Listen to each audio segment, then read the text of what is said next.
નમસ્કાર મારા વાલા વિદ્યાર્થી મિત્રો, સ્વાગત છે તમારું। આજે વાત કરીશું ધોરણ 8માં આપણી વાર્ષિક પરીક્ષા હિન્દી વિષયની તારીખ 17/4/2025ના રોજ જે પેપર લેવામાં આવનાર છે તેનું મિત્રો મોસ્ટ આઈએમપી સોલ્યુશન આજે આ વિડીયોમાં કરીશું, જે તમારી આવનારી પરીક્ષામાં તમને ખૂબ જ ઉપયોગી નીવડશે। તો ચાલો વિદ્યાર્થી મિત્રો વિડીયોની શરૂઆત કરીએ। તેના પહેલાં તમે ખાસ ચેનલમાં નવા હોય તો ચેનલને અવશ્ય સબસ્ક્રાઈબ કરી વિડીયોને લાઈક અને શેર કરવાનું પણ ન ભૂલતા।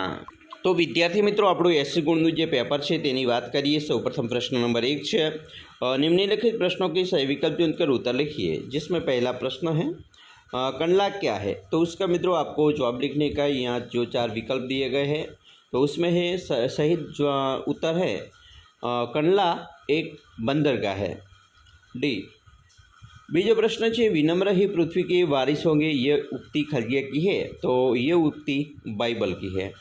तीसरा, बाबा भारती कहाँ रहते थे, तो उसका सही आंसर है बाबा भारती मंदिर में रहते हैं। उसके बाद निम्नलिखित रिक्त स्थान की प्राप्ति कीजिए, जिसमें पहला प्रश्न है गांधीधाम में खलगिया प्रजा पाकिस्तान से आकर बस गई है। तो इसमें मित्रों सही उत्तर होंगे सिंधी प्रजा, बराबर। तो गांधीधाम में सिंधी प्रजा पाकिस्तान से आकर बस गई है। दूसरा, शास्त्री जी के व्यक्तित्व में खलगिया का अनोखा समन्वय था, तो उसके में आपका जवाब होगा कि शास्त्री जी के व्यक्तित्व में विचारों का अनोखा समन्वय था। त्रीजू, अपनी वस्तु की प्रशंसा दूसरों के मुख से सुनने के लिए उनका हृदय खलगिया हो गया था, तो उसका हृदय अधीर हो गया था। उसके बाद मित्रों सही वाक्यांश चुनकर पूरा वाक्य फिर से लिखिए, जिसमें मित्रों पहला विकल्प है नखत्राना लोकप्रिय स्थान है क्योंकि, तो उसका जवाब है क्योंकि यह प्राकृतिक नज़ारों का केंद्र है। दूसरा, शास्त्री जी सन 1932 में जेल गए क्योंकि, तो उसके में मित्रों सही जवाब है क्योंकि उन्होंने किसान आंदोलन में भाग लिया था।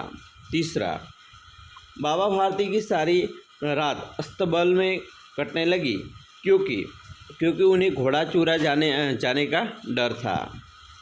उसके बाद मित्रों निम्नलिखित प्रश्नों के उत्तर एक एक वाक्य में लिखिए, जिसमें पहला उत्तर है कच्छ को म्यूजियम क्यों कहते हैं, तो उसका सही आंसर है कच्छ के दर्शनीय स्थानों के वैविध्य के कारण उसे म्यूजियम कहते हैं। दूसरा, खड़गसिंह बाबा भारती के पास क्यों आया, तो सही जवाब है खड़गसिंह बाबा भारती के घोड़े को देखने की इच्छा से उनके पास आया। तीसरा, लखपति बनने पर तीसरा दोस्त कब तक सोता रहेगा, तो जवाब है लखपति बनने पर तीसरा दोस्त तब तक सोता रहेगा जब तक वह करोड़पति न बन जाए। उसके बाद मित्रों 2-3 वाक्य में लिखिए उत्तर, जिसमें पहला है कच्छ में स्थित धार्मिक स्थल, उसके बारे में मित्रों यहाँ आप लिख सकते हो इस तरह। दूसरा प्रश्न है छात्रों के दीक्षांत समारोह में शास्त्री जी ने कौन से विचार व्यक्त किए, तो ये भी आप यहाँ आंसर लिख सकते हो। प्रश्न मित्रों 2 है, उसमें भी सविस्तर उत्तर लिखने का है, जिसमें पहला प्रश्न है शास्त्री जी ने देश की किस आकांक्षा को पूरा किया कैसे, तो मित्रों इसका सही जवाब इस तरह आप लिख सकते हो। दूसरा प्रश्न है खड़गसिंह का हृदय परिवर्तन क्यों हुआ, तो उसका भी मित्रों यहाँ आप इस तरह आंसर लिख सकते हो और आपको तैयार भी करने का है। उसके बाद मित्रों निम्नलिखित प्रश्न के उत्तर सविस्तर लिखिए, जिसमें पहला प्रश्न है लोगों ने भगवान को किस प्रकार बांट लिया है, तो उसका भी जवाब मित्रों आप इस तरह लिख सकते हो कि कुछ लोगों के भगवान मंदिर में, तो कुछ लोगों ने भगवान मस्जिद में रहते हैं, कुछ लोगों ने अपने भगवान के लिए गिरजाघर बना है, एक ही भगवान को लोगों ने अलग अलग ढंग से देखा है, वे उनके अलग अलग तरीके से पूजा करते हैं, इस तरह लोगों ने भगवान को बांट लिया है। दूसरा प्रश्न है रहीम बड़े लोगों की क्या विशेषता बताते हैं, तो उसका जवाब है कि रहीम कहते हैं कि बड़े लोग कभी अपने मुख से अपनी बड़ाई नहीं करते, वे कभी बड़े बोल नहीं बोलते, बड़ी बड़ी बातें पर अपना बड़प्पन दिखाना उनके स्वभाव में नहीं होता। जैसे हीरा कीमती रत्न होता है पर स्वयं अपनी कीमत नहीं बताता, उसी तरह बड़े लोग खुद कभी अपनी प्रशंसा नहीं करते।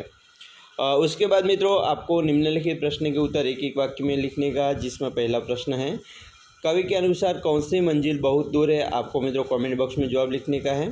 दूसरा प्रश्न है कबीर अपने द्वार से किसी भूखा नहीं जाने, जाना देना चाहता। तो उसका जवाब है कि कबीर किसी साधु या फ़कीर को अपने द्वार से भूखा नहीं जाने देना चाहते हैं।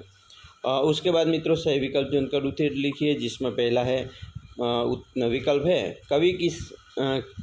कवि किसे न बांटने के लिए कहता है। तो कवि इंसान को न बांटने के लिए कहता है। दूसरा, रहीम के मतानुसार कौन से लोग मरे हुए हैं। तो उसका उत्तर है मांगने वाला मरा हुआ है। प्रश्न मित्रों 3, जिसमें पहला प्रश्न है मुहावरे का अर्थ देकर वाक्य में प्रयोग कीजिए, जिसमें पहला है अधीक्षक, यानी कि मैं थाने में जाकर अधीक्षक से मिला। बराबर, अधीक्षक यानी अधिकारी। कनिष्ठ अधिकारी योग्य व्यक्ति है। प्रकृति यानी स्वभाव, तो स्वभाव वह सरल प्रकृति का व्यक्तित्व है। उसके बाद मित्रों शब्दकोश में के क्रम में लिखिए, जिसमें है वो जो दिए गए हैं शब्द उसके अच्छे सही क्रम आंगन, इंसान, प्यासी और सागर। दूसरा है इसमें ऊपर, मंजिल, रेगिस्तान और वितान होगा। उसके बाद मित्रों अव्यय पहचान कर लिखिए। पहलू है यद्यपि वह निर्धन है तथापि उदार है, तो समुच्चय बोधक अव्यय। बीजू अंजलि सोनल के आगे बैठी है, तो ये संबंध बोधक अव्यय है। तीसरा, तुम्हें अपने जन्मदिन पर कैमरा चाहिए या मोबाइल फ़ोन, तो या। उसके बाद मित्रों वह तेज दौड़ा, तो तेज। लिंग बदलकर मित्रों परिवर्तन करने का है। धोबी तो धोबीन, धोबिंद से धोबी तो धोबीन, बाबू तो बबू, बलुआइन। उसके बाद वचन बदलकर शब्द फिर से लिखिए। तिथि यानी तिथियाँ, वस्तु तो वस्तुएं। पर्याय शब्द लिखिए। समानार्थी, अधीर तो बेचैन, नेकी तो भलाई, विस्मय तो आश्चर्य। प्रश्न मित्रों 4 हैं। निम्नानुसार पत्र लिखिए, जिसमें पहला है आपने की हुई किसी यात्रा का वर्णन करते हुए अपने मित्र को पत्र लिखिए। तो मित्रों आप यहाँ आपका एड्रेस लिख सकते हो। बाद में संबोधन लिखा जाता है, प्रिय मित्र, बराबर, सप्रेम नमस्कार। उसके बाद मित्रों यहाँ आप पत्र लिखने की शुरुआत कर सकते हो इस तरह, और आपका मित्रों यहाँ सही आएगा, यानी कि तुम्हारा मित्र आपका नाम आएगा। અથવામાં બીજો પ્રશ્ન પણ મિત્રો તમને જે પત્ર છે એ પૂછી શકે છે કે આપણે की हुई अपनी यात्रा अपने किए हुए प्रवास का वर्णन करते हुए अपने मित्रों को पत्र लिखिए। तो भी आप इस तरह लिख सकते हो मित्रों। दाई ओर आपका एड्रेस लिखने का है, संबोधन लिखने का है दाई ओर, बराबर, और इस तरह पत्र लिख सकते हो और छिल्ले आपकी सही आएगी।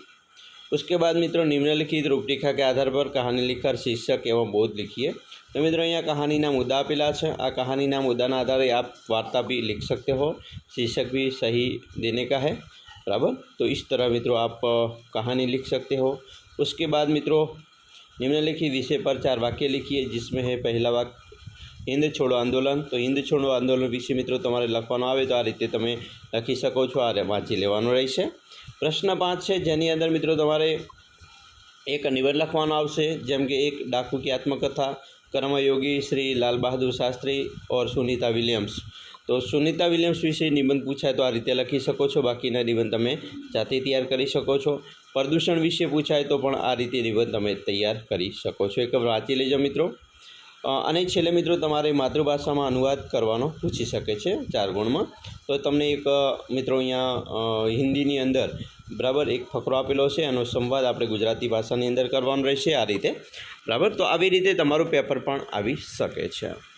અહીંયા મિત્રો સંવાદની વાત કરીએ તો સંવાદ આ રીતે લખાય છે, જેમ કે શિક્ષક મોહન से मोहन ताजमहल कहाँ पर है। शिक्षक मोहनને કહે છે કે મોહન ताजमहल ક્યાં છે। तो मोहन ने कुछ उत्तर नहीं दिया, तो शिक्षक ने उसे बेंच पे खड़ा कर दिया। अहीं आवशे मोहन ने कांई उत्तर ना आप्यो एटले शिक्षके तेने बेंच पर ऊभो राख्यो। मोहन बेंच पर खड़े होकर एटले कि मोहन बेंच पर ऊभा रहीने कहे छे, साहब यहाँ पर से भी नहीं दिखाई देता। अने कहे छे कि साहेब અહીંથી પણ તાજમહેલ દેખાતો નથી। તો આવી રીતે તમે ગુજરાતીની અંદર પણ મિત્રો અનુવાદ કરી શકો છો। આ જરૂરી નથી આ જ પૂછાય, બીજો ફકરો તમને તમારી પરીક્ષામાં પૂછી શકે છે અને અનુવાદ કરી શકો છો। વ્યવસ્થિત રીતે તમારે અનુવાદ કરવાનો રહેશે। તો તમારી પરીક્ષા માટે મિત્રો તમને બેસ્ટ ઓફ લક કહીએ છીએ। અમે આશા રાખીએ છીએ તમને આપણો વિડીયો ખૂબ જ ઉપયોગી નીવડશે અને ખાસ વિડીયો ગમે હોય તો લાઇક કરજો, તમારા મિત્રો સુધી વિડીયોને શેર કરવાનું પણ ન ભૂલતા, અને ચેનલમાં નવા છો તો ચેનલને અવશ્ય સબસ્ક્રાઈબ કરી લેજો.